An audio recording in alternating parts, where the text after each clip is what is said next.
Good morning students. तो देखिए आज हमारा नेक्स्ट टॉपिक है परचेजेस एंड इंटरनल चेक। अब हमने यहाँ देखना है कि परचेज़ का जो काम है, परचेज़ डिपार्टमेंट का, जो कि गुड्स एंड सर्विसेज को बाहर से परचेज़ करते हैं, रॉ मटेरियल को, उस काम को किस तरीके से हम इंटरनल चेक द्वारा डिस्ट्रीब्यूट करते हैं अमंग द एम्प्लॉयज़, और किस तरीके से एक एम्प्लॉय का काम दूसरे एम्प्लॉय द्वारा चेक किया जाता है। तो अगर हम बात करें परचेजिंग की, तो लार्ज ट्रेड ऑर्गेनाइजेशन में डिफरेंट टाइप्स की जो एक्टिविटीज़ हैं वो परचेज़ डिपार्टमेंट करता है। लाइक परचेज़ सर्विस है ना, परचेज़ सर्विस करता है, परचेज़ रॉ मटेरियल कि रॉ मटेरियल भी परचेज़ करता है। और इसका जो मेन पर्पस है वो क्या है, गुड क्वालिटी का मटेरियल परचेज़ करना एट लोएस्ट प्राइस। और डिपार्टमेंट जो है वो प्रिंसिपल को फॉलो करता है चीपेस्ट एंड द बेस्ट, कि चीप होना चाहिए, सस्ता होना चाहिए, लेकिन बेस्ट होना चाहिए। तो इस एम को जो है वो पूरा करने के लिए ये डिफरेंट जो एक्टिविटीज़ हैं उसको कोशिश करता है कि वो अवॉइड हों। सबसे पहला कि रिकॉर्डिंग फॉल्स परचेज़ इन परचेज़ बुक, कि परचेज़ बुक में कोई गलत परचेज़ रिकॉर्ड नहीं होनी चाहिए, ताकि जो कंपनी का प्रॉफिट है वो सही शो किया जा सके, सही पिक्चर शो करे, है ना। To record an invoice twice show नहीं किया जाना चाहिए, 2 बार कई बार शो कर दिया जाता है बिल को, तो वो शो ना किया जाए ताकि एक्सेस पेमेंट शो ना हो सके। And not to record certain purchase so as to show higher profit, कि कई बार प्रॉफिट को ज़्यादा दिखाने के लिए हम जो परचेज़ को शो नहीं करते, तो उस चीज़ को ध्यान रखता है purchase department. To record a purchase of material not yet received, जो मटेरियल अभी तक रिसीव ही नहीं हुआ उसकी ट्रांजैक्शन को शो नहीं करना है। तो इन चारों बातों को ध्यान में रखना है कि जब भी जो है वो परचेज़ डिपार्टमेंट इनकी रिकॉर्डिंग करेगा तो इन चारों चीज़ों को वो ध्यान में रखेगा। अब देखिए इंटरनल चेक का जो है वो सिस्टम किस तरह से इन्वॉल्व होता है। सबसे पहला देखो, जब भी परचेज़ डिपार्टमेंट परचेज़ करता है तो एस्टिमेशन ऑफ डिमांड, कि वो डिमांड का एस्टिमेट करता है कि कितना मटेरियल परचेज़ किया जाए। And every purchase of material should be based on a requisition slip, कि जो हर परचेज़ है वो ऐसा नहीं है कि परचेज़ डिपार्टमेंट अपनी मर्ज़ी से कर लेगा। परचेज़ डिपार्टमेंट जितने भी डिपार्टमेंट है सबसे रिक्वायरमेंट मंगाता है कि आपको क्या मटेरियल चाहिए, तो उसके लिए एक रिक्विजिशन स्लिप होती है जो उनको फिल करनी होती है, प्रिंटेड होती है। तो हर डिपार्टमेंट के पास ये प्रिंटेड रिक्विजिशन जो स्लिप है वो भेज दी जाती है, और डिपार्टमेंट जो है वो उनसे वो कलेक्ट करता है ना। तो जो डिपार्टमेंट है वो अपने पास भी रखते हैं, जो हर डिपार्टमेंट अपने रिक्विजिशन भेजते हैं, लेकिन उसकी एक कॉपी वो परचेज़ डिपार्टमेंट को भेज देते हैं। बट रिक्विजिशन स्लिप में नेम ऑफ़ द डिपार्टमेंट, कि किस डिपार्टमेंट की वो रिक्विजिशन स्लिप है, क्वांटिटी ऑफ मटेरियल रिक्वायर्ड, कितना मटेरियल चाहिए, एक्सेप्टेबल प्राइस, कि उनको क्या लगता है कि कितने में परचेज़ कर लेना चाहिए, लास्ट या लेटेस्ट डेट ऑफ डिलीवरी, कि डिलीवरी की जो डेट है उनको क्या चाहिए, है ना। और इसी तरह से अदर डिटेल भी उसके अंदर होती हैं। तो रिक्विजिशन स्लिप के ऊपर जो हेड ऑफ़ द डिपार्टमेंट है उसके साइन होने चाहिए। और जब भी परचेज़ डिपार्टमेंट इस रिक्विजिशन स्लिप को रिसीव करता है तो परचेज़ डिपार्टमेंट तभी इसी पोजीशन में होता है कि वो एस्टिमेट लगाए कि what material should be purchased, है ना। तो वी कैन से कि परचेज़ डिपार्टमेंट को ये फॉलो करना चाहिए कि on the basis of requisition slip ही एस्टिमेशन ऑफ डिमांड लगाई जाती है। No requisition slip no purchase, जब तक रिक्वायरमेंट ना दी जाए डिपार्टमेंट के द्वारा कोई परचेज़ नहीं की जानी चाहिए। तो पहला काम तो यही है, फर्स्ट स्टेप यही है, एस्टिमेशन ऑफ डिमांड। उसके बाद देखिए on the basis of demand, फिर सेकंड स्टेप आएगा ट्रेड इंक्वायरीज़, है ना। फिर कोटेशंस मंगाई जाती हैं। Quotation should be invited from various suppliers, जो अपना प्राइस बताएंगे, टर्म्स कंडीशंस बताएंगे, और we can say quality of the product भी बताएंगे, है ना। एंड उसके ऊपर सब कुछ अदर इश्यूज़ और ऑर्डर भी उस कोटेशन के ऊपर लिखा होना चाहिए कि मोस्ट फेवरेबल जो प्राइस है और टर्म्स है वो क्या होंगे। This is the second step, कि आपको ट्रेड इंक्वायरी करनी है कि कौन सा सप्लायर है जो आपको कम रेट पर अच्छा प्रोडक्ट अवेलेबल करवाएगा। उसके बाद देखिए थर्ड स्टेप आता है प्लेसिंग ऑर्डर फॉर परचेज़, कि परचेज़ के लिए जो है वो ऑर्डर प्लेस करना। इसके लिए जो परचेज़ मैनेजर है, purchase manager on the basis of quotation, जब कोटेशन मंगाई हैं तो जिसका जो प्रोडक्ट है वो कम रेट का होगा और अच्छा प्रोडक्ट होगा, उनको वो टेंडर उनका पास कर दिया जाएगा और परचेज़ ऑर्डर दे दिया जाएगा, उनको सप्लाई ऑर्डर दे दिया जाएगा कि आपको ये गुड्स जो है वो भेजनी है। बट इस परचेज़ ऑर्डर की 3 कॉपीज़ तैयार की जाती हैं। एक कॉपी तो परचेज़ ऑर्डर ऑब्वियसली सप्लायर को भेजेगा, है ना, कि ये गुड्स जो है वो कंपनी में इस डेट तक भेज दी जाएँ। दूसरी जो कॉपी है वो भेजेगा स्टोर्स डिपार्टमेंट को, क्योंकि जब भी सामान आएगा, मटेरियल आएगा, तो वो कहाँ जाएगा, स्टोर्स डिपार्टमेंट के पास। तो स्टोर डिपार्टमेंट जो है वो इस कॉपी को अपने पास रखेगा, और रखने के साथ साथ वो क्या करता है कि इसके अकॉर्डिंग वो रिसीविंग करेगा, और एक कॉपी परचेज डिपार्टमेंट अपने पास रखेगा। तो इस तरीके से 3 कॉपीज़ बनानी है, एक कॉपी देनी है सप्लायर को, एक कॉपी परचेज डिपार्टमेंट अपने पास रखेगा और एक कॉपी वो किसको देगा, स्टोर्स डिपार्टमेंट को। तो उसके अंदर जो परचेज ऑर्डर है उसके अंदर क्लियरली मेंशन होना चाहिए कि what should be the time of delivery, what is the place and time of delivery, और पैकिंग और कार्टेज क्या होंगे, टर्म्स ऑफ पेमेंट क्या होंगी, है ना, अदर कंडीशंस क्या होंगे। लेकिन जो भी परचेज़ ऑर्डर किए जाए वो किसी ऑथोराइज्ड पर्सन के द्वारा किए जाना चाहिए। ऐसा नहीं है कि कोई भी पर्सन जो है वो ऑर्डर कर दे, है ना। तो सप्लायर को भी ये चीज़ ध्यान में रखनी है कि कौन ऑर्डर कर रहा है। And number of purchase order should be written on the requisition slip. Requisition slip के अकॉर्डिंग ही परचेज ऑर्डर किया जाता है, तो इसलिए ये चीज़ ध्यान रखनी है। This is the third step.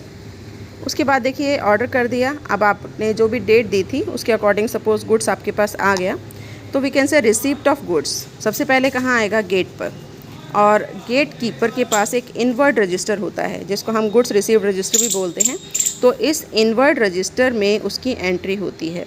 तो receipt of goods should be entered in inward register, है ना, मेंटेन किया जाना चाहिए ये। और जो गुड्स आती हैं वो डायरेक्टली इसमें एंट्री करने के बाद स्टोर्स डिपार्टमेंट में भेज दी जाती हैं। स्टोर्स डिपार्टमेंट के पास पहले से एक कॉपी होती है परचेज़ ऑर्डर की, है ना, और जो भी एम्प्लॉयज़ हैं स्टोर्स डिपार्टमेंट के वो वेरीफाई करते हैं परचेज़ ऑर्डर के साथ कि कौन कौन सी गुड्स आई हैं, और उनको काउंट भी करते हैं नंबर ऑफ़ गुड्स को। अगर उनका वेट है तो उनका वेट भी मेज़र करते हैं, और वेरीफाई करने के बाद जो स्टोर्स डिपार्टमेंट है वो उनको एक गुड्स रिसीव्ड नोट दे देता है कि उनको गुड्स जो है वो रिसीव हो गई हैं, और उसकी एक कॉपी वो फॉरवर्ड कर देता है किसको, परचेज़ डिपार्टमेंट को, ये कंफर्म करने के लिए कि गुड्स रिसीव हो गई हैं। ठीक है, तो जो गुड्स रिसीव नोट है उसमें क्या क्या होना चाहिए, नेम ऑफ़ द सप्लायर, कि सप्लायर का नेम इसके अंदर होना चाहिए, क्वांटिटी ऑफ गुड्स रिसीव्ड, कितनी क्वांटिटी रिसीव हुई, type of goods received and date, कि किस डेट को रिसीव हुई, वो इसके अंदर होती है। तो this was the fourth step.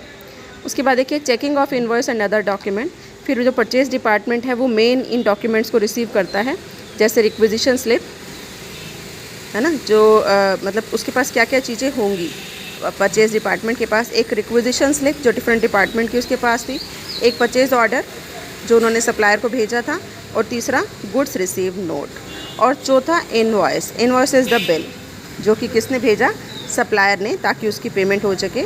तो जो परचेज डिपार्टमेंट है वो इन चारों को मैच करता है कि चारों की जो आइटम्स है दैट शुड बी सेम। तो date and number of invoice जो लिखा गया है should be written on the purchase order. Purchase order के ऊपर जो डेट है और नंबर ऑफ़ इनवॉइस है वो लिखा जाना चाहिए, ताकि उसको जो है वो क्रॉस वेरीफाई किया जा सके। इसी तरीके से जो रिक्विजिशन स्लिप है, इनवॉइस है या गुड्स रिसीव नोट है और इनवॉइस है, ये आपस में मैच हो जाते हैं, और इनवॉइस के ऊपर किसी सीनियर जो ऑफिसर है उसके सिग्नेचर होने चाहिए। तो this is the fifth step. उसके बाद देखिए नेक्स्ट आता है payment of invoice and entry in the books.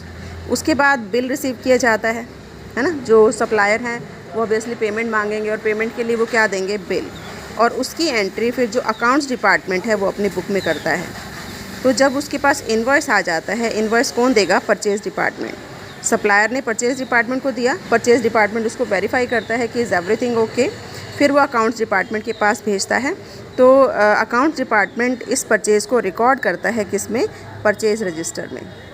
उसके बाद इस इनवॉइस की पेमेंट, अगर एवरीथिंग इज़ ओके, तो फिर इस इनवॉइस की पेमेंट कैसे होती है, चेक के थ्रू, एंड उसके ऊपर पेड की स्टैंप लग जाती है ताकि डबल पेमेंट ना हो, है ना। जब पेड की स्टैंप लग गई तो इसका मतलब ये है कि this amount has been paid. तो इस तरीके से जो परचेज़ है उसको हम इस तरह से रिकॉर्ड करते हैं, और उसमें इस तरीके से इंटरनल चेक सिस्टम फॉलो होता है। तो ये तो था परचेज़।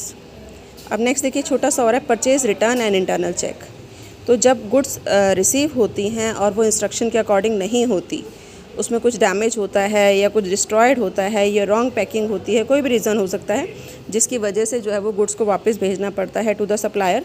तो ये स्टेप्स हैं जिनको कि फॉलो किया जाता है। सबसे पहला है प्रिपरेशन ऑफ रिजेक्शन नोट, है ना, कि जो स्टोर्स डिपार्टमेंट है उन्होंने ये चेक किया, या जिसने भी गुड्स रिसीव की, हो सकता है गेट कीपर ने ही ये देख लिया कि goods are not according to requirement, उसकी क्वालिटी अच्छी नहीं है। तो अगर गुड्स अच्छी नहीं हैं as per order, not received in right condition, तो जो स्टोर डिपार्टमेंट है वो इसका रिकॉर्ड रखता है कि दिस बुक सेपरेटली, इनकी जो गुड्स को है वो साइड पर रख देता है ताकि इनकी रिटर्न इजीली पॉसिबल हो सके और इसके लिए स्टोर्स डिपार्टमेंट एक रिजेक्शन नोट तैयार करता है इन सभी रिटर्न के लिए, जिसके अंदर वो सारी डिटेल होती हैं और रीजंस होते हैं। फिर सेकंड होता है preparation of advice note. Purchase department भी इसको वेरीफाई करता है रिजेक्शन नोट को कि जो बनाया है स्टोर्स डिपार्टमेंट ने वो ठीक है या नहीं, है ना। वेरीफाई करने के बाद वो एडवाइस के लिए पूछता है फ्रॉम द अकाउंट्स डिपार्टमेंट, है ना, regarding advice the return of such goods from accounts department for bye preparing and forwarding an advice note. Accounts department से पूछ कर, और स्टोर्स डिपार्टमेंट तो ऑब्वियसली इंक्लूड है ही इसमें, फिर एक एडवाइस नोट तैयार किया जाता है कि व्हाट शुड बी डन, इसकी क्वालिटी को कैसे इम्प्रूव किया जा सकता है। तो उसके ऊपर भी जो एडवाइस नोट है या जो रिजेक्शन नोट है उसके ऊपर date, number of purchase order and several number of invoice उसके ऊपर मेंशन किए जाते हैं। अब जब ये दोनों तैयार कर लिए जाते हैं, rejection note and advice note, उसके बाद एंट्री होती है किसमें, परचेज़ रिटर्न बुक में। परचेज़ डिपार्टमेंट इसको जो है वो अकाउंट्स डिपार्टमेंट को देता है, फिर अकाउंट्स डिपार्टमेंट वेरीफाई कर देता है एडवाइस नोट को विद द इनवॉइस, है ना, इनवॉइस के साथ वो मैच करता है, और फिर परचेज़ रिटर्न रजिस्टर में वो इसकी एंट्री करता है। और अकाउंट्स डिपार्टमेंट एक डेबिट नोट तैयार करता है, और ये डेबिट नोट की कॉपी किसको देता है, परचेज़ डिपार्टमेंट को, और परचेज़ डिपार्टमेंट इसकी कॉपी किसको देता है, सप्लायर को, कि आपको इतने अमाउंट से डेबिट किया जा रहा है जो पहले क्रेडिट किया गया था। और जिसकी सेकंड कॉपी है वो इनवॉइस के साथ अटैच कर दी जाती है ताकि इस इनवॉइस की पेमेंट ना हो सके फॉर सच रिटर्न गुड्स। और पेमेंट अगर ऑलरेडी हो चुकी है तो परचेज़ डिपार्टमेंट एक डेबिट नोट तैयार करेगा, और it should obtain a credit note from the supplier. Supplier से वो क्रेडिट नोट भी तैयार करवाएगा ताकि जो है वो अमाउंट उनको वापस मिल सके, है ना। तो ये ध्यान रखना है कि इंटरनल चेक सिस्टम कैसा है, अगर वो इनएडिक्वेट है तो जो क्रेडिट नोट है वो हो सकता है तैयार ना किया गया हो, पेमेंट ना काटी गई हो, तो यहाँ पर जो सप्लायर है उसको तब तक पेमेंट नहीं होगी जब तक कि गुड्स जो है वो रिटर्न नहीं हो जाती, है ना। तो ये चेक कर लिया जाता है कि कहीं उसको पेमेंट तो नहीं हो गई, अगर हुई है तो उनसे वापस ले ली जाती है। उसके बाद देखिए नेक्स्ट है रिटर्न ऑफ गुड्स। फिर जो परचेज़ डिपार्टमेंट है वो स्टोर्स डिपार्टमेंट को इन्फॉर्म करता है about the purchase return as soon as it receives the debit note. जैसे उनको डेबिट नोट मिलता है वो इन्फॉर्म कर देता है, और गुड्स रिटर्न कर दी जाती हैं, और उसकी एंट्री होती है किस में, गुड्स आउटवर्ड बुक में, है ना। तो इस तरीके से सप्लायर तक गुड्स वापस चली जाती हैं। तो ये 4 स्टेप्स हैं जो कि परचेज़ रिटर्न के लिए फॉलो किए जाते हैं।